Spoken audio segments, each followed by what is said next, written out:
वक्फ board पर जो भंग करने का फैसला जो लिया गया, ये देखिए नायडू सरकार का ये बड़ा फैसला है और ये वक्फ बोर्ड को भंग करने का ये जो फैसला, जो नोटिस दिया गया है वो हम आपको दिखा रहे हैं। ये आपके लिए देखना इसलिए ज़रूरी हो जाता है क्योंकि ये फैसला अब एप्लीकेबल है और आंध्रा गवर्नमेंट की तरफ से लिया गया फैसला है। तस्वीर आप नोटिस की देख चुके हैं और चलिए अब ज़रा आपको बताते हैं कि ये फैसला क्यों लिया गया, भंग क्यों किया गया वक्फ बोर्ड को। आंध्र सरकार ने देखिए राज्य वक्फ बोर्ड को भंग किया है और इस बोर्ड का गठन जगन मोहन सरकार के दौर में हुआ था। मौजूदा राज्य वक्फ बोर्ड में कुल 11 सदस्य थे जिसको भंग किया गया है और 3 सदस्य निर्वाचित थे, बाकी 8 मनोनीत किए गए थे। इस पर गौर करिएगा, 8 मनोनीत किए गए थे और YSRC की तरफ से गठित बोर्ड काम नहीं कर रही थी। वक्फ बोर्ड के काम पर मार्च 2023 में रोक लगी थी। बोर्ड के निष्क्रिय होने की वजह से भंग किया गया। आपको याद होगा कि जगन मोहन सरकार में ही कैसे तिरुपति में वहां पर कई लोगों को उसमें डाल दिया गया था अपने, और वहां पर जो प्रसाद था उसकी पवित्रता के साथ भी यहाँ समझौता किया गया था। और यह ऐसा ही मामला वक्फ बोर्ड के गठन के दौरान भी सामने आया क्योंकि 8 सदस्य जो मनोनीत किए गए थे वो मनमानी कर रहे थे और उनकी मनमानी की वजह से ही यहाँ पर बोर्ड को भंग करना पड़ा। यानी नायडू सरकार बिल्कुल क्लियर है कि पारदर्शिता रहेगी तभी वक्फ बोर्ड काम कर पाएगा। लेकिन चलिए अब आपको बताते हैं कि पारदर्शिता ना होने की वजह से ही ये फैसला क्यों लेना पड़ा। राज्य वक्फ बोर्ड में कई तरह की खामियां थी जो हम आपको बता रहे थे। बोर्ड में सुन्नी और शिया समुदाय के विद्वानों का प्रतिनिधित्व नहीं था, मनमाने लोगों को बैठाया गया था बोर्ड में। पूर्व सांसदों को भी बोर्ड में नहीं रखा गया था। जगन सरकार पर मनमाने तरीके से नियुक्ति करने के आरोप थे। जूनियर एडवोकेट्स का यहाँ सिलेक्शन कर लिया गया था। सीनियर वकीलों के हितों से यहाँ टकराव चल रहा था, एक टसल चल रहा था, एक लड़ाई चल रही थी और बोर्ड के प्रबंधक की नियुक्ति भी सवालों के घेरे में थी। आप समझ रहे हैं कि नियुक्ति भी सवालों के घेरे में थी क्योंकि इन्होंने ही तय किया था कि किसे बनाना है, किसे उस बोर्ड में जगह रखनी है। हमने आपको बताया 8 सदस्य मनोनीत किए गए थे। आप समझ रहे हैं उन 8 सदस्यों में इन्होंने अपने मनमाने लोगों को भर दिया। मार्च 2023 से वक्फ बोर्ड का काम पूरी तरह से ठप था। वक्फ बोर्ड का काम क्या होता है? संपत्तियों का मैनेजमेंट, बेहतर तरीके से रख रखाव, हर चीज प्रॉपर चलती रहे, ये काम होता है। लेकिन कोई काम नहीं हो रहा था। जगन मोहन सरकार ने ही तिरुपति में वहां पर अपने लोगों को TTD में बैठाया था और ऐसे ही वक्फ बोर्ड में भी अपने मनमाने लोगों को बैठा दिया था। लेकिन RP सिंह जो BJP नेता हैं वो सीधे सीधे कह रहे हैं कि अब जो नायडू ने स्टेप लिया है, यहाँ पर चंद्रबाबू नायडू ने ये क्लियर कर दिया कि वो भी वक्फ संशोधन बिल के पक्ष में ही हैं। सुनिए जरा। वहाँ के वक्फ बोर्ड में कई सारी दिक्कतें थी, वहाँ पर कई सारी शिकायतें थी वक्फ बोर्ड को लेकर और उसके मद्देनजर में वक्फ बोर्ड को भंग किया। नए ढंग से कॉन्स्टिट्यूट करेंगे और अपेक्षा करते हैं जो नया वक्फ बोर्ड कॉन्स्टिट्यूट करेंगे वह मुसलमानों के हित के लिए, गरीब मुसलमानों के हित के लिए काम करेगा, खास कर जो महिलाएं और बच्चों के लिए काम करेगा और जो वक्फी प्रॉपर्टीज़ हैं उनका उपयोग स्कूल, कॉलेज, हॉस्पिटल खोलने के लिए हो, अच्छी बात है। और क्योंकि लगातार वहाँ पर शिकायतें आ रही थी, इसके चलते उन्होंने उसको भंग किया।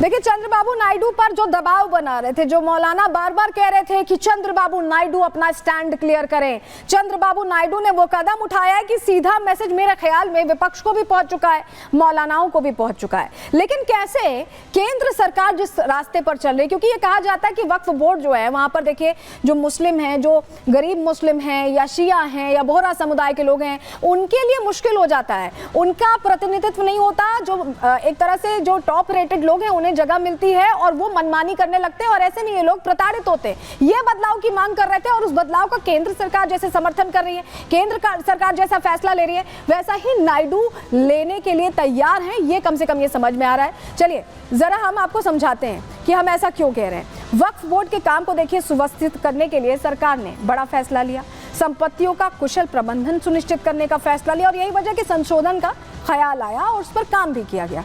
डिजिटलीकरण और पारदर्शिता पर जोर दिया गया कि डिजिटली सब काम हो, एकदम ट्रांसपेरेंसी रहे, मनमानी ना चले, कोई भी ऐसा ना हो कि किसी जमीन पर पहुंच के अपना दावा ठोक दे और उसकी हो जाए। अवैध कब्जे वाली संपत्तियों को वापस लाने की भी तैयारी इसमें थी। और आंध्र प्रदेश सरकार, देखिए अभी तक हम आपको बता रहे थे कि केंद्र सरकार किस नक्शे कदम पर चल रही थी, जो फैसला लिया संशोधन का, आंध्र प्रदेश सरकार भी उसी रास्ते पर कैसे चलती दिखाई दे रही है कि बोर्ड की निष्क्रियता से संपत्तियों को नुकसान पहुंच रहा था क्योंकि बोर्ड भंग हो रहा था, बोर्ड का काम ठप था। ऐसे में नई प्रक्रिया के तहत राज्य वक्फ बोर्ड का अब गठन किया जाएगा, जिसमें कानूनी मापदंडों के आधार पर काम होगा, गठन भी उसी आधार पर होगा और नया बोर्ड बनाने तक राज्य सरकार कम से कम जो वक्फ की संपत्तियां हैं उनकी सुरक्षा भी करेगी, उनका मैनेजमेंट भी देखेगी, ऐसे में कोई गलती नहीं होगी, ये सुनिश्चित करना चाह रही है नायडू सरकार। और ये सब कुछ वैसा ही लग रहा है जैसा कि केंद्र सरकार के संशोधन बिल के तहत होना है, तो लग सब कुछ एक जैसा रहा और ये एक सीधा सीधा मैसेज भी है, इस सीधा मैसेज भी है। लेकिन आपको बताते हैं संसद में इसको लेकर, क्योंकि चर्चा जब इस पर होती है, जब भी वक्फ पर चर्चा होती है, आपने देखा होगा पिछले दिनों में कितने बयान वक्फ संशोधन बिल को लेकर आते रहे, कितना हल्ला होता रहा, हंगामा होता रहा, उसको नया एंगल देता यहाँ पर लोग दिखाई दिए। आपको याद होगा QR कोड तक दिए गए लोगों को, आम मुस्लिमों के बीच वो QR कोड यहाँ चुनावों के दौरान महाराष्ट्र में भी देखने को मिला कि कैसे स्कैनर लगाए जा रहे थे कि आप विरोध करिए, तमाम चीजें हो रही थी। लेकिन आपको बताएं अल्पसंख्यक जो मंत्री हैं वो खुद आए और उन्होंने क्लियर करने की कोशिश की, जितनी हवाओं में चर्चा चल रही थी उसे साफ करने की कोशिश सदन के अंदर की। वक्फ बोर्ड की 58,929 संपत्तियों पर अतिक्रमण है, ये अभी जानकारी हम आपको दे रहे हैं। सिर्फ कर्नाटक में ही अगर आपको हम बताएं तो 869 वक्फ संपत्तियां जिन पर अवैध कब्जा है, समझ रहे हैं आप। और वक्फ बोर्ड में पारदर्शिता ना होने की वजह से बहुत बड़ी गड़बड़ी है कि इस पर कोई अपना क्लैरिटी नहीं हो पाती है, कोई कदम नहीं उठाया जा पाता क्योंकि सब कुछ ट्रिब्यूनल के अंदर ही होता है। वक्फ बोर्ड में रसूखदार लोगों की एंट्री से जो आम मुस्लिम है वो परेशान है। कौड़ियों के भाव में वक्फ की जमीन लीज पर दे दी जाती है और गरीब मुस्लिमों को ऐसे में लाभ नहीं मिल पा रहा है, उनको फायदा नहीं मिल पा रहा है। वक्फ बोर्ड के रेवेन्यू पर भी पारदर्शिता नहीं है और इसीलिए प्रश्न खड़े हो रहे हैं, क्योंकि देखिए ऐसे में आपको बताएं इस वक्त देश में 30 ऐसे वक्फ बोर्ड हैं जिनका रेवेन्यू आता है। अगर रेवेन्यू का आंकड़ा हो, अगर रेवेन्यू का हिसाब किताब हो तो फायदा हो सकता है मुस्लिमों को, उन तक ये पैसा पहुंच सकता है, उन तक ये चीजें पहुंच सकती हैं। लेकिन ये कुछ नहीं होता है, क्लैरिटी नहीं होती और ऐसे में सारे पैसों की घपलेबाजी हो जाती है। रिपोर्ट आपको दिखा रहे हैं।